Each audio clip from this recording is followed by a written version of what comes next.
Tanks in gaming. It's either you hate them or you play them, but still hate them, honestly.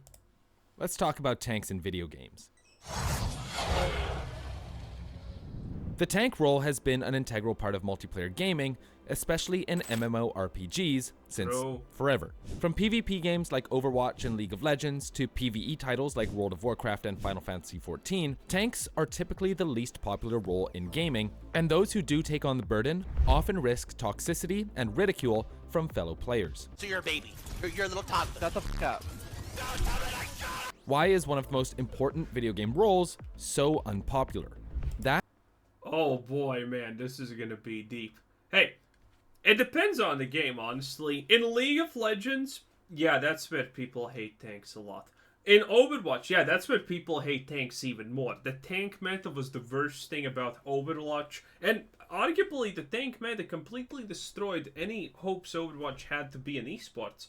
Because no one wanted to sit there and watch two teams just shuffle and maybe once per minute try to engage and then back out because they just have too much HP and tankiness to ever actually, lose a player. And then you have World of Warcraft and other games where if your tank says kick this DPS because I don't want him, the DPS gets kicked because finding a tank literally takes days. And yeah, you're kicking everyone, including the guy who made the group, if your tank says so. That is what we're going to explore today. So, what other roles are there besides the tank? For that, we'll look at the Holy Trinity. A concept, not that Holy Trinity. This one is a staple of most MMORPGs. Okay. It breaks down into three general roles. DPS, whose focus Giga Chads. is dealing damage per second. Yeah. The healers, who keep everyone alive. And the Bitches. It's true. tanks, who soak up damage from enemies. Today, the Holy Trinity remains common and is used in titles like World of Warcraft and Final Fantasy XIV. So, what does playing a tank actually entail? For this, we'll go to Wikipedia. Tank characters. Nothing good. Let me tell you that right now. Nothing good. My best tank was a guy who works in a restaurant as a cook, and he was constantly high on meth. Best tank I ever had, he had Thunder Fury in World of Warcraft Classic. It was crazy, let me tell you that. Deliberately attract. He ran a bot that constantly broke. It mined in Duratar. Every second day he would spam the clan chat about how the bot has been stuck somewhere. And sometimes the general chat. You know what happened? He never got banned. Why? Probably because he was a tank and had Thunder Fury. Man. Enemy attention and attacks, potentially by using in-game mechanics that force them to be targeted to act as a decoy for teammates. Since this requires them to endure concentrated enemy attacks, they typically rely on a high health pool or support by friendly healers to survive while sacrificing their own damage output. Basically, your job is to attract the attention of enemies and make sure that your teammates don't get caught in the line of fire. Because it's up to you. That's, by the way, Lost Ark right there. That's Lost Ark's newest animation, as much as I know. The big boys fighting the Super Swordman versus the Super Swordman who's his twin brother or something.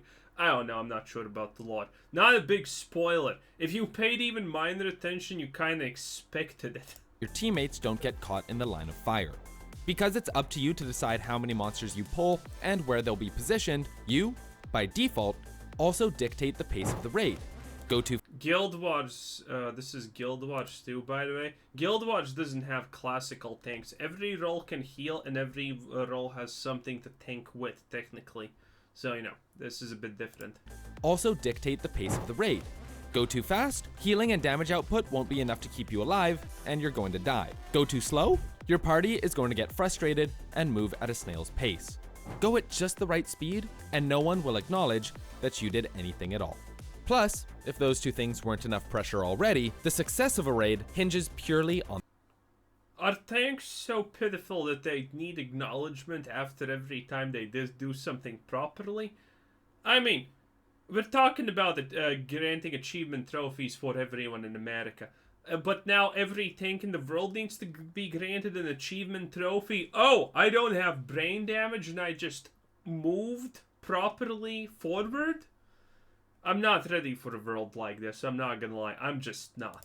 On the tank. If a DPS or a healer dies, you can sometimes get away with it. But almost always, if a tank dies, the run is over. For this reason, good tanks are hard to come by. And unless you're a streamer running mythic content with a team of trained professionals, most tanks you meet in matchmaking are not going to be perfect. Like, and you still. Somebody's standing behind the thing. You're like, nah, I'm going here. Come on! Let's look at an example from World of Warcraft.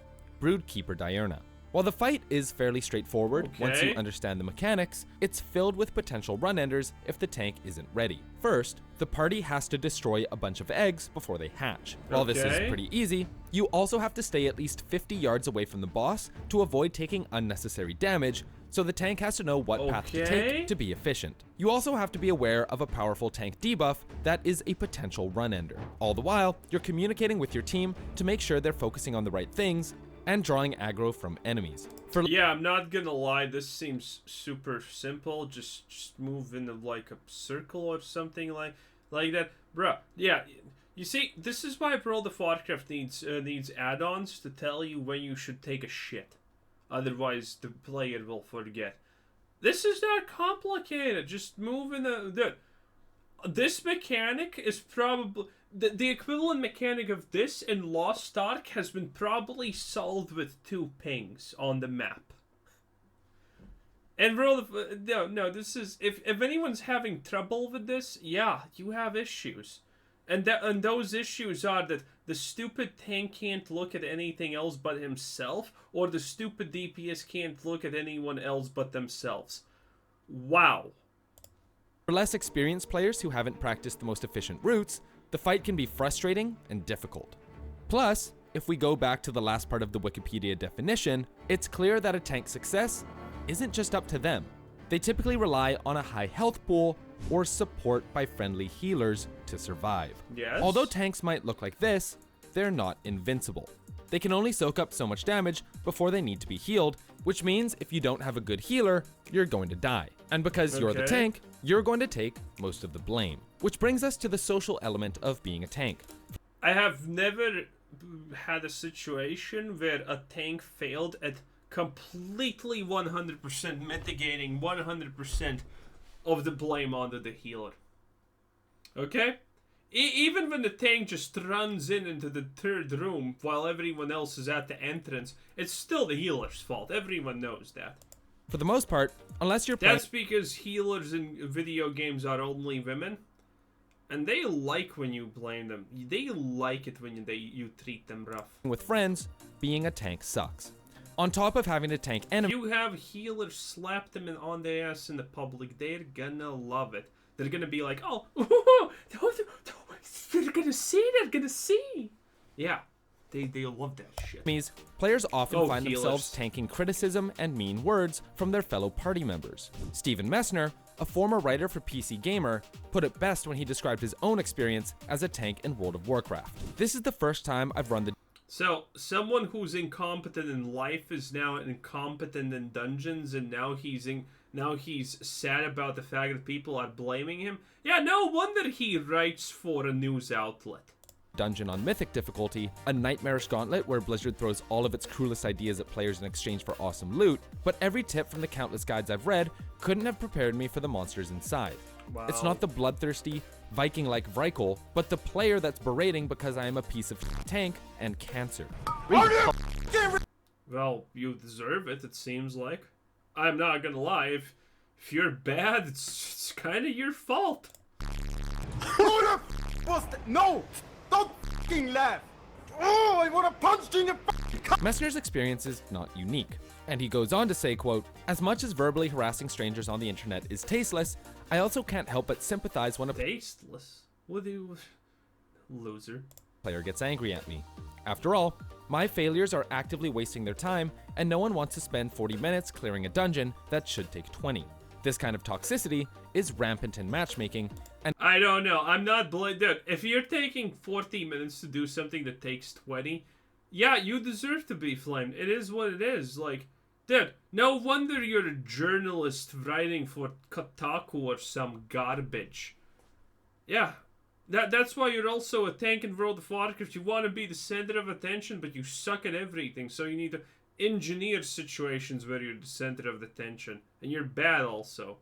Yeah, this is not a save or anything. And it's one of the reasons it's so easy to find a tank. No one wants to do it, so every party is looking for one. For example, if you queue up as a DPS, you're probably going to take 15 to 20 minutes to match up with other players. But if you queue up as a tank, it'll usually take less than 3 minutes before an open slot is found. True. Fortunately, the fact of the matter is, unless you're playing with friends, you're going to run 3 minutes is a long time though, honestly. I remember the good old days when tanks had a queue pop in seconds.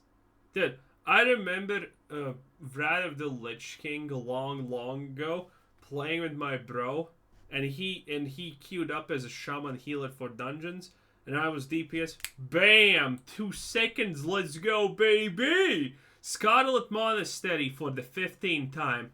Naughty secrets! Oh! And that was the old... Dude, World of Warcraft was different way back then, okay? Naughty secrets. Scarlet Monastery, I think it was the graveyard? I don't know what it was. But it was with the torturer dude at the very start. And you go there and it's like, naughty secrets. We ran that place 15 times in a row until we got moved from there. Oh my lord. At first it was funny. On the 5th time it was naughty secrets. On the 10th time it was naughty secrets. And then by the 50th time it was funny again. Yeah, that's how it works. Everything's a circle, pretty much, honestly, when you think about it. Man, I'm gonna never forget that experience. Run into some toxic players through matchmaking. And this isn't just in MMOs. In fact, it's easy to argue that tanks are even more unpopular in PvP games. Because, if we return one more time to Wikipedia, the final 6 words are the nail in the coffin, while sacrificing their own damage output. Wow. And that's the kicker. While the tank is meant to be more than just a meat shield in a game like Overwatch, tasked with controlling space, dictating engagements, and peeling for wounded teammates, yeah, Overwatch doesn't work like that. Tanks still can one-shot a lot of things. Trade their defense for offense. No matter how cool or well-designed a tank character is, the average player will find it boring if they can't kill anything. So how can developers fix this issue? Well, it's not as simple as just giving tanks more offensive capabilities. The line between glory... Dude. And then we get to League of Legends, don't we? Yup, look at this, League of Legends. Oh boy. Yeah, I guess that's actually the end of the video. Tanks... So, the summary is, tanks will never be balanced because no one wants to not do damage.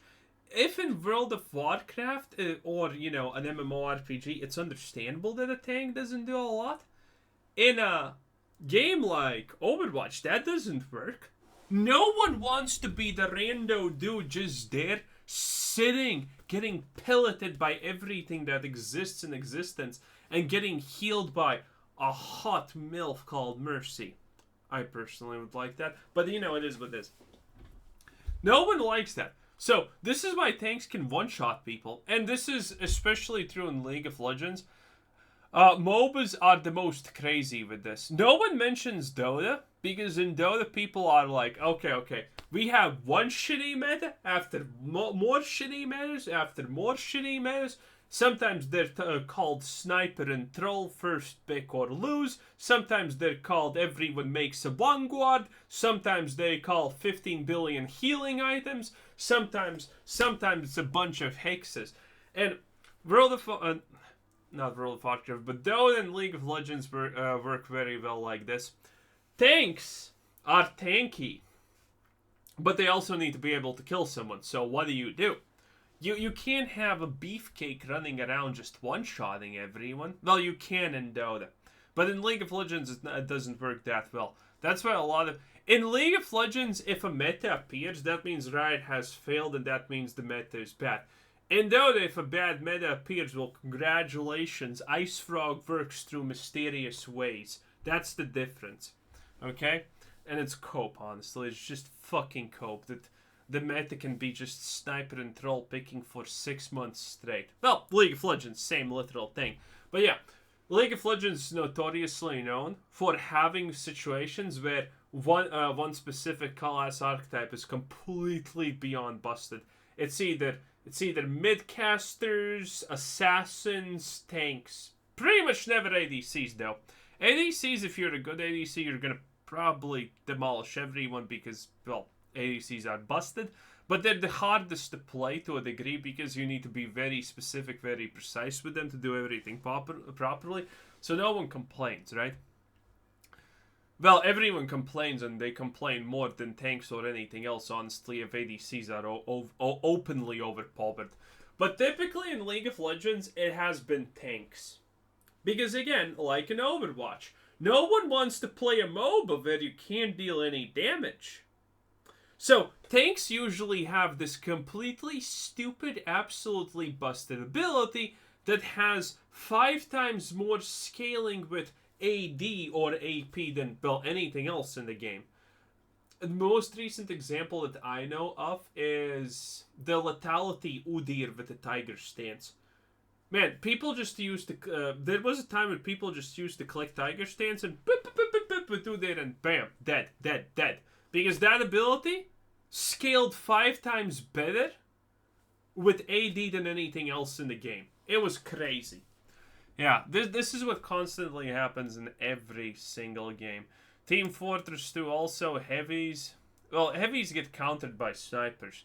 But do Overwatch tanks get countered by Black Widow? Maybe by those ties, but you know, not anything else. And, you know, tanks are supposed to counter DPS. Snipers are supposed to counter tanks and healers. Healers are supposed to counter tanks and DPS, I guess. But that doesn't always work in games like Overwatch or League of Legends or Dota. Well, Dota doesn't have dedicated healers or support. Well, they do have supports, but they don't have anything as a dedicated healer to a degree, I guess. Anyway, man, that's pretty much it for this video. Very interesting. Akshan Esports. Akshan. Akshan or Akshan? Akshan. That's a thing. Akshan, I think, because this is a channel older than Akshan exists. Anyway, that's it. That was pretty interesting. Anyway, this was Quizzer Said Sen. Thanks for watching. Have a nice day. Bye bye.